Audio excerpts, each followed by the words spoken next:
তৃণমূল মুখপাত্র অরূপ চক্রবর্তী রয়েছেন আমাদের সঙ্গে টেলিফোন লাইনে। অরূপবাবু, তৃণমূল কংগ্রেসকে শুভেন্দু অধিকারী তিনি কটাক্ষ করছেন মুখ্যমন্ত্রী মমতা বন্দ্যোপাধ্যায়কে। তিনি বলছেন এবার প্রকৃত পরিবর্তন চায় নন্দীগ্রাম, ভোট পাখি বলে মুখ্যমন্ত্রীকে কটাক্ষ করছেন। বলছেন 5 বছর হেরে যাওয়ার পরে আর ফিরে আসেননি। শুভেন্দু একটা কথা ঠিক বলেছে যে নন্দীগ্রাম এবার প্রকৃত পরিবর্তন চায়। নন্দীগ্রাম এবার পরিবর্তন করে লোডশেডিং এ যেটা কোনো বিধায়ক চায় না, নন্দীগ্রাম প্রকৃত বিধায়ক চাইবে। নন্দীগ্রাম এবার শুভেন্দু অধিকারীকে হারাবে। আর কোন শুভেন্দু অধিকারী মাথায় রাখতে হবে, নন্দীগ্রামের আজকে 7ই জানুয়ারি ভূমি রক্ষার আন্দোলনে যখন গুলি চলেছিল, 3রা জানুয়ারির অত্যাচারের পর 7ই জানুয়ারি, সেই সময় 14ই মার্চ 7ই জানুয়ারি, সেই সময় যাদের মৃত্যু হয় হিন্দু মুসলমান নির্বিশেষে, ইমদাদুলের মৃত্যু হয়েছিল। আমরা ভুলিনি শহীদ জননী ফিরোজা বিবির কথা। আর সেই শুভেন্দু নন্দীগ্রামের মাটিতে দাঁড়িয়ে সাম্প্রদায়িক বীজ বপন করে বলছে যে মুসলমানদের, রাষ্ট্রবাদী মুসলমান বলে কিছু হয় না, চ্যাংদোলা করে ফেলে দেবো। সেই শুভেন্দু অধিকারীকে নন্দীগ্রামের মাটি কখনো ক্ষমা করবে না। এই নন্দীগ্রামের ভূমি আন্দোলনের মাটি ধর্ম বর্ণের ঊর্ধ্বে উঠে পুঁজিবাদ বিরোধী আগ্রাসনের জন্য একসাথে লড়াই করেছিল। সেই নন্দীগ্রামের মাটির শপথ, এবার নন্দীগ্রামে পরিবর্তন হবে। আর পরিবর্তন করে নন্দীগ্রামের বুক থেকে এই অপদার্থ বিধায়ককে, শুভেন্দু অধিকারীকে বের করবে ঘাট ধাক্কা দিয়ে। কারণ নন্দীগ্রামের মানুষ বিপদে পড়লে শুভেন্দু অধিকারীকে পায় না। তাই নন্দীগ্রামের মানুষ অভিষেক বন্দ্যোপাধ্যায়কে ফোন করে যে আমরা স্বাস্থ্য পরিষেবার থেকে বঞ্চিত হচ্ছি, আমাদের বিধায়কের কাছে গেলে আমরা স্বাস্থ্য পরিষেবার জন্য কোনো সুবিধা পাচ্ছি না, সুরাহা পাচ্ছি না, কোনো হাসপাতালে রেফার করার জন্য বিধায়কের কাছ থেকে কোনো সুরাহা পাচ্ছি না। তাই জন্যই নন্দীগ্রামে 15 তারিখ থেকে অভিষেক বন্দ্যোপাধ্যায়ের উদ্যোগে সেবাশ্রয় ক্যাম্প চালু হচ্ছে। শুভেন্দু অধিকারী নন্দীগ্রামের মানুষের পাশে দাঁড়িয়ে ন্যূনতম পরিষেবাটুকু পর্যন্ত দিতে পারেন না বলেই অভিষেক ব্যানার্জিকে ডায়মন্ড হারবার থেকে উঠে এসে নন্দীগ্রাম 1 নম্বর ব্লকে এবং 2 নম্বর ব্লকে সেবাশ্রয় করতে হয়। তাই নন্দীগ্রামের মানুষ এবার ঠিক করেই নিয়েছে লোডশেডিং এ যেটা বিধায়ক চাই না, নন্দীগ্রামের প্রকৃত মানুষের ভোটে যেটা বিধায়ক নন্দীগ্রামে এবার নির্বাচিত করবে। শুভেন্দু অধিকারীর অন্তর্জনী যাত্রা শুরু হবে ওই নন্দীগ্রামের মাটি থেকে।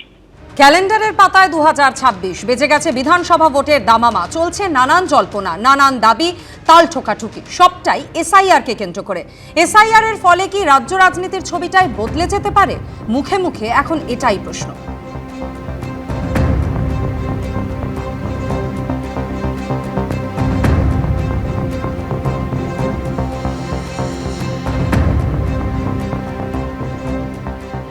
নোটিশ পাঠিয়ে আনম্যাপ করে দেওয়ার চক্রান্ত।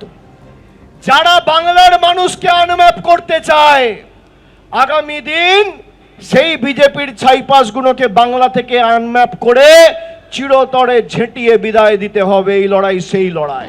प्रदेश की मुख्यमंत्री तीन बार बांग्लादेशी मुस्लिम घुसपैठिया रोहिंग्या को वोटर लिस्ट में रखने के लिए, एसआईआर बंद करने के लिए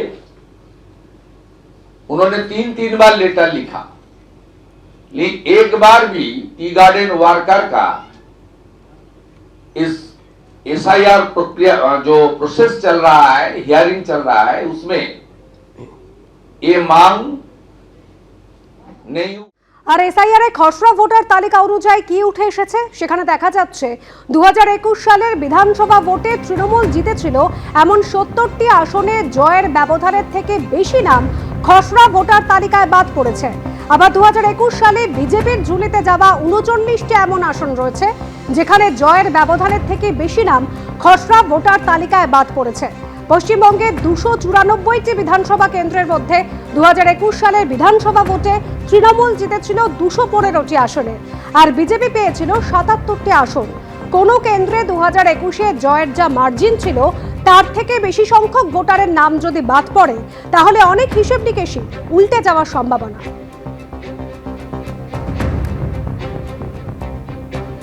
দেখুন না কি হয়, ভোটটা আসতে দিন না, হবে তো কলির সন্দেহ। কোনো সিটে, কোনো আসনে ধরুন ভোট পড়েছে 72% বা 75%, তার মানে 25 to 28% ভোট পড়েনি। এবার এই যে নামটা বাদ যাচ্ছে মৃত বলে বা অনুপস্থিত বলে, সেটা কিন্তু মূলত ওই না পড়া ভোটের সঙ্গে সামঞ্জস্যপূর্ণ। ফলে এর সঙ্গে জয় পরাজয়ের ব্যবধানের কোনো সম্পর্ক নেই।